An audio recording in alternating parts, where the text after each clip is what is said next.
Amable Guzmán, cada 15 días martes, con nosotros aquí en Acceso.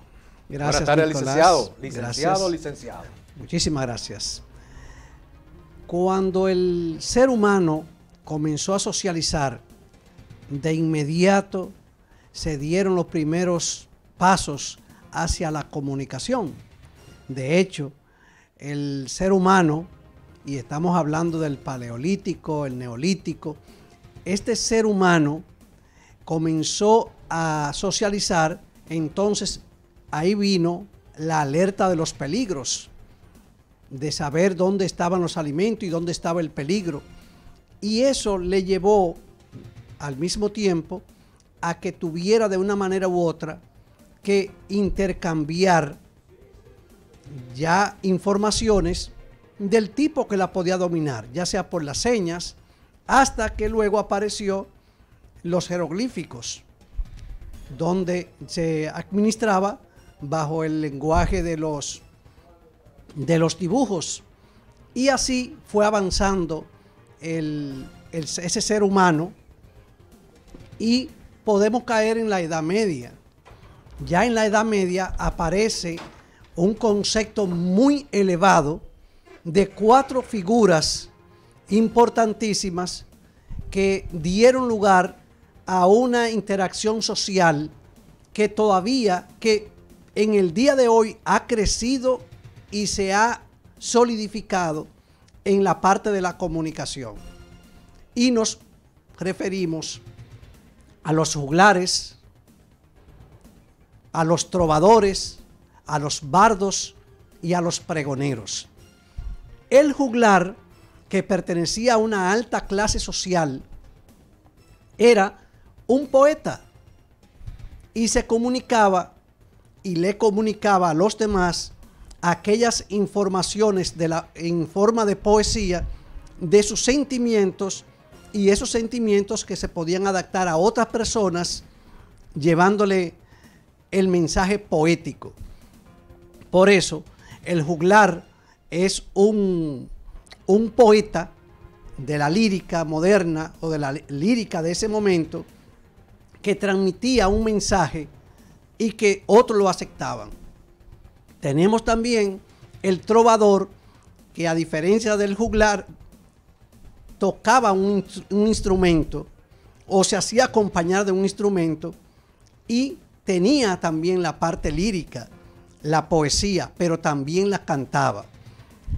El trovador no era como el juglar, porque vivía de lugares en lugares, y esto permitió que el trovador con su trova llegara a varios países de Europa, Inglaterra, Francia, España, Portugal, Alemania, etcétera, porque no era una persona que se quedaba en un lugar fijo, sino que llevaba su arte a otros lugares.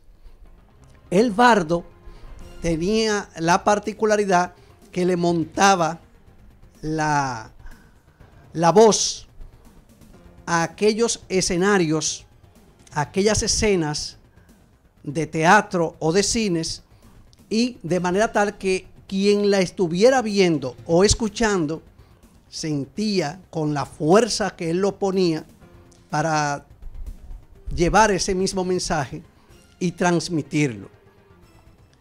Es decir, que el bardo es como las radionovelas en la época de los años 50, que tenía la particularidad de que uno sentía todo ese mundo por los efectos y por la propia voz del propio bardo, que le montaba sobre la escena y uno sentía vivirla.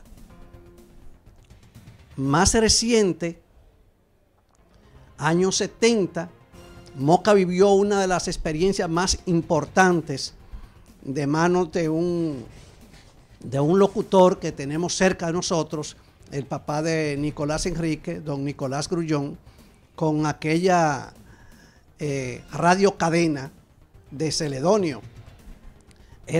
Todo se hacía en una cabina, y podríamos decir, con la diferencia del tiempo, de que ahí había una combinación de bardo, juglares, y la propia trova en un ambiente campesino. Y tenemos la cuarta figura, el pregonero. El pregonero viene del concepto de la Edad Media, de los ayuntamientos que tenían un pregón.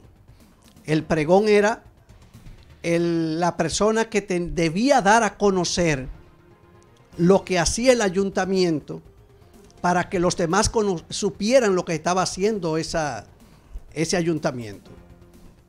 Por eso, también hoy en día y en el transcurso del tiempo, sobre todo en la parte rural, sobreviven muchos pregoneros que son los que van llevando ciertas informaciones a los comunitarios. En Moca existía una persona que anunciaba los muertos en un vehículo por las calles de Moca. Esa era una especie de pregón, pero pregón también es el que vendía carbón en los años 70 por las calles. Pregón es el que vende un dulce o una marchanta que anda por la calle vendiendo las verduras. Tenemos entonces el juglar, trovador, bardo y el pregón o pregonero.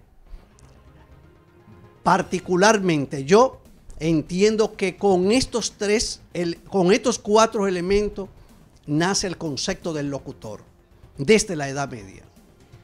Y lo digo porque ayer se celebró el Día Nacional del Locutor, 18 de abril, y que se hace porque precisamente un día como ese, del año 1938, se llevaron a cabo los primeros exámenes para locutores, y un día 2 del año 1974, siendo presidente el doctor Joaquín Balaguer Ricardo, emitió el decreto que consagraba el día 18 de abril de cada año como el Día del Locutor. Ese concepto que hemos hecho en la parte de la historia desde la Edad Media nos va diciendo el trabajo que viene haciendo cada una de esas cuatro figuras, que yo siento que se quedan inmersas en el concepto del locutor. Esos cuatro elementos lo lleva. ¿Y por qué? Bueno, porque el locutor es eso, llevar información, vivir la información, transmitir la información, y que esa información esté cargada de veracidad como debe de ser. Entonces, ese locutor que tenemos, y que gracias a la tecnología que ha ido avanzando muchísimo, cada vez tiene un papel mucho más importante en la sociedad, porque la comunicación es un elemento importantísimo en el desarrollo de los pueblos.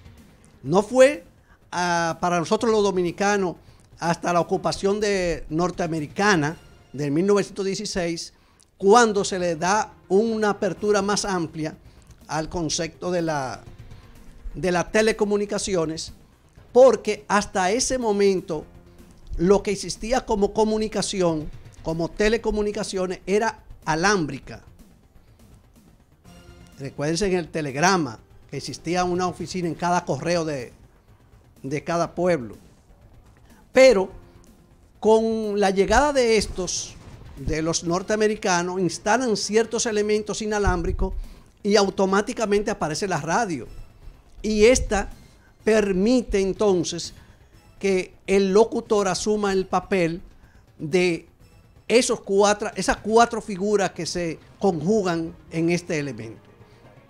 Un día después del día de ayer, desde este escenario, me permito felicitar a Nicolás, a Darling, a Fernando, que lo tengo aquí a mi lado, y a todos aquellos que de una manera u otra llevan esa verdad y que intrínsecamente son juglares, trovadores, bardos o pregoneros, pero pregoneros de una verdad que espera siempre el pueblo que se le lleve. Muchísimas gracias. Muchísimas gracias, licenciado Amable Guzmán. En 15 días, aquí martes, les esperamos en Acceso Sin Límites. Gracias por las felicitaciones. También felicidades para usted, porque aunque creo que no tienes el carnet de manera formal, no tienes la licencia, pero eres un locutor. Pero tú eres al lado de locutores. No, eres locutor porque el locutor es todo aquel que hace uso frecuente del micrófono. Lo que te falta, y vamos a gestionar eso en los próximos meses, es tener la licencia de manera formal para así darle lo que a usted le gusta, ¿no? La legalidad a esa parte. Y forzado quería amable porque lo que hay que darle es un examen de cultura general, imagínese usted. Él pudiera dar el examen. Él pudiera darle el examen. Pero nada, nuestro saludo y nuestro abrazo a toda la familia, en especial para doña Marisa. Muchísimas gracias de su parte.